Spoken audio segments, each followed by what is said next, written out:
الصلاة والسلام عليك يا رسول الله.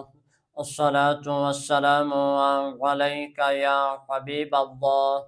امام الانبیاء خاتم المرسلین صلی اللہ علیہ وآلہ وسلم نے ہمیں پہلے ہی آگاہ کر دیا تھا کہ آنے والے وقت میں جھوٹے نبیوں کا فتنہ اٹھے گا۔ اس بات سے ہم ہر وقت ہوشیار رہیں۔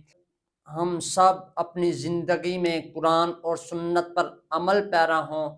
ہم سب قرآن پر عمل کریں اور حضور خاتم المرسلین صلی اللہ علیہ وآلہ وسلم کی سنت پر عمل کریں تاکہ ہم سب اس فتنوں سے بچ سکیں، کیونکہ اس فتنوں سے بچنا ہمارے ایمان کا ایک حصہ ہے، تاکہ اس دنیا میں بھی اور آخرت میں بھی کامیابی حاصل کر سکیں۔